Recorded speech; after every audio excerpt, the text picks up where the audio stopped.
Relax होना सबसे ज्यादा जरूरी है, क्योंकि अगर आप तनाव पालेंगे तो न चाहते हुए भी और कई बार प्रश्नों के उत्तर आते हुए भी हड़बड़ाहट में, तनाव में हम सही आंसर करने के बजाय आते हुए भी गलत कराते हैं। और ऐसा एक पेपर में 4-5 क्वेश्चन में ऐसा होता ही होता है। तो आपको उस चीज को मिनिमाइज करना है, कम से कम करना है। जब भी आपके पास हाथ में पेपर आए, रिलैक्स रहे, कूल रहे, स्माइलिंग मोड में प्रश्न पढ़ते जाएं और उसका जो भी आंसर है उस आंसर का आप टिक कर लीजिए और हाथों हाथ आप सर्किल भर दीजिए ओएमआर शीट में। कई बार स्टूडेंट क्या सोचता है कि नहीं, मैं तो सारे क्वेश्चन पे टिक करूंगा और आखिरी 5-7-10 मिनट है सबके सर्किल एक साथ भरूंगा। होता क्या है, प्रेशर इंपोज हो जाता है और आपने सोचा है कि आप अपने हिसाब से सही भरना चाह रहे हैं। पर मैं आपको एक एग्जांपल बता रहा हूं कि आपने 7वें क्वेश्चन का आंसर उसमें सीरीज ओएमआर शीट में 8वें क्रमांक पर भर दिया, तो फिर 8वें का 90 पे भरोगे, 90 का 10वें पे भरोगे और गड़बड़ी में, हड़बड़ाहट में, तनाव में आपकी सारी मेहनत पे पानी फिर जाएगा। तो इसलिए आपको सर्किल तो तुरंत ही भरना है, आप याद रखिए। फिर यहाँ पर ये होता है कि भाई आपने पेपर पढ़ना शुरू करा, पहले ही क्वेश्चन का आंसर नहीं आ रहा, दूसरे क्वेश्चन का आंसर नहीं आ रहा, तीसरे का नहीं आ रहा, ऐसे 8, 10, 12, 15 क्वेश्चन हो गए। तो हमारे ऊपर क्या होता है, हताशा, डिप्रेशन। अब तो पेपर बिगड़ गया, अब तो ऐसी की तैसी होगी, अब तो जो जैसा जी में आए हल करते जा रहे हैं। नहीं, ये एक सामान्य सी प्रक्रिया है। प्रश्न भले आपको फर्स्ट राउंड में प्रश्न पढ़ा, ऑप्शन पढ़े, आपको उत्तर नहीं आ रहे तो आपको घबराने की जरूरत नहीं, आप तो स्माइल करते रहिए, है ना। क्योंकि अगर पेपर टफ होता है तो भी कट ऑफ किया जाएगी, लो जाएगी और निगेटिव मार्किंग है, इसलिए आपको ज्यादा रिस्क लेने की जरूरत नहीं। और जो पेपर आपके लिए टफ है, नॉर्मली अधिकतर विद्यार्थी के लिए टफ ही होता है। अब आपको क्या ध्यान रखना है कि प्रश्न पूरा पढ़ना है और 4 ऑप्शन पढ़ना है। अब अगर आपको फर्स्ट राउंड में नहीं भी आ रहे तो अपना दिमाग मोबाइल की तरह होता है, वो चक्के पे चक्का घूमता है ना, तो आपका मस्तिष्क जब भले आप आगे के प्रश्न हल करते रहेंगे पर दिमाग में प्रोसेसिंग चलती रहेगी, क्योंकि मानव का मस्तिष्क अद्भुत और असीमित क्षमताओं का धनी होता है। तो आप जब नेक्स्ट राउंड में आप उन प्रश्नों को हल करेंगे तो अपने आप दिमाग में क्लिक होते रहेंगे कि इसका सही आंसर क्या है। इसलिए डिप्रेशन में आप क्या नौरे काम का पेपर ही बिगाड़ बैठोगे, इसलिए उससे बचने की जरूरत है।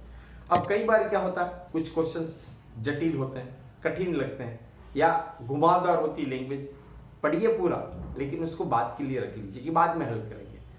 कई बार सिचुएशन ऐसी आ जाती है कि कुछ क्वेश्चंस ऐसे होते हैं जहां हमको तुक्के लगाने पड़ते हैं। तो तुक्के लगाने में आपको बता रहा हूं कि आप जो प्रश्न पढ़े उसके बाद ऑप्शन पढ़े बिना हाथ रख दीजिए। अब आपने केवल प्रश्न पढ़ा है तो अगर आपने उस प्रश्न को कभी भी कहीं भी पढ़ रखा तो उसका उत्तर दिमाग में कुछ न कुछ आपके जरूर आएगा।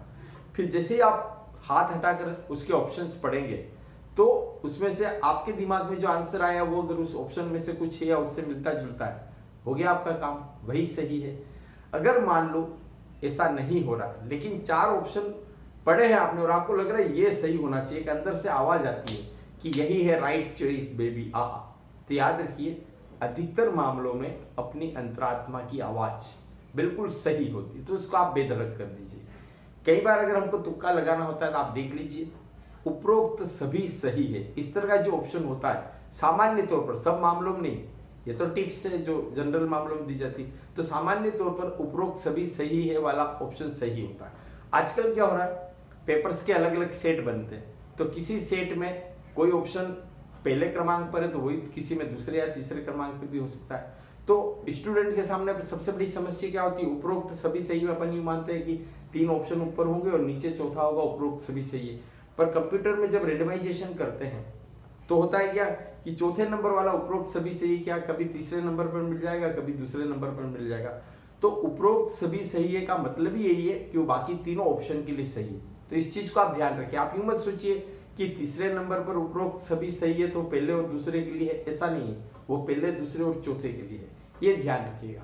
कई बार क्या होता है आपको लग रहा है कि हमारा ऑप्शन ये सही है, पर आपको ये ध्यान रखना है 1 2 3 4 या 1 2 3 4 कौन सा है। तो पहले और चौथे में तो कोई कंफ्यूजन नहीं होता। अब वो पेपर में दूसरे नंबर पर यहाँ है 1 2 और तीसरे नंबर पर यहाँ है 3 4, या फिर 1 2 दूसरा यहाँ है और तीसरा चौथा तीसरा ऑप्शन यहाँ है। तो दूसरे और तीसरे ऑप्शन की सही लोकेशन क्या है उसको थोड़ा सा ध्यान रखिएगा। हड़बड़ाहट में ऐसा नहीं होगा, आपको पक्का उत्तर तो पता है कि यही सही है, पर वो दूसरे नंबर पर है या तीसरे नंबर पर है, कहीं आप वो गलती मत कर बैठना। और जब भी आप ओएमआर शीट भरें एक बार कॉन्फिडेंट जरूर हो जाइए, क्योंकि पेन से भरना है, एक बार आपने भर दिया फिर उसमें आप चेंज नहीं कर पाएंगे। इस चीज का विशेष तौर पर आप ध्यान रखिए। और सुमेलित करने वाले, तो उसमें बहुत ज्यादा तनाव पालने की जरूरत नहीं। 4 सेट आवे अगर सुमेलित करने वाले, तो आपको 1 या 2 पता हो तो भी हो जाता है। कालानुक्रम में भी हम अंदाज लगा सकते हैं कि कौन सी घटना पहले घटी, कौन सी बाद में। ऐसी 1 या 2 घटनाएं सेट होगी तो उनको हम ऑप्शन की सहायता से हल कर लेंगे। फिर आप देख लीजिए, सबसे ज्यादा थोड़ा सा वो आता है, सही कूट का चयन कीजिए। उसमें डीप नॉलेज होना जरूरी है। अगर आपको कंफर्म हो तो ही करिए, वरना निगेटिव मार्किंग वाला रिस्क मत लीजिए, क्योंकि निगेटिव मार्किंग आपके बने बनाए खेल को बिगाड़ भी सकती है। यहाँ पर याद रखिए निगेटिव मार्किंग 1/3 है, तो रिस्क तो आप ले सकते हैं, कैलकुलेटेड रिस्क ही लीजिए जहां आपको लगे कि वास्तव में कुछ फ्रूटफुल साबित हो।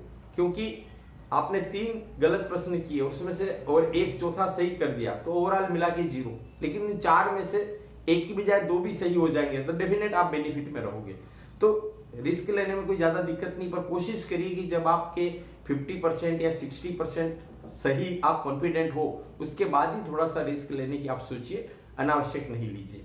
यहाँ पर मैं आपको बता रहा हूं, अगर कोई क्वेश्चन ऐसा आता है कि उपरोक्त में से कौन सा जो भी विकल्प है वो सही नहीं है, तो कई बार हम क्या सही पढ़ लेते हैं, नहीं है तो एक तरफ रह जाता है। तो सही नहीं है उस पर ध्यान दे करके उस हिसाब से अपने क्वेश्चंस को हल करिए।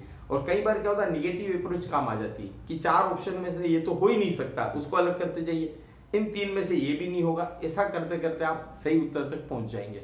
सबसे बड़ी परेशानी क्या होती है, आखिरी में लगभग हर स्टूडेंट के, अभी मैं भी होऊंगा ना आपकी जगह, तो मुझे भी मिलेगा कि आखिरी में 2 विकल्प पर हम आ जाते हैं, क्या इन 2 में से कोई एक सही है, अब कौन सा सही है वो थोड़ा सा हम कंफ्यूज होते हैं। तो उसमें भी आपको थोड़ी अपनी अंतरात्मा की आवाज पर ध्यान देना होगा, और वो जो हड़बड़ाहट है उससे बचना होगा। मैं उम्मीद कर रहा हूं कि आपका पेपर बहुत अच्छा जाएगा। अग्रिम बधाई शुभकामनाओं के साथ धन्यवाद। जय हिंद।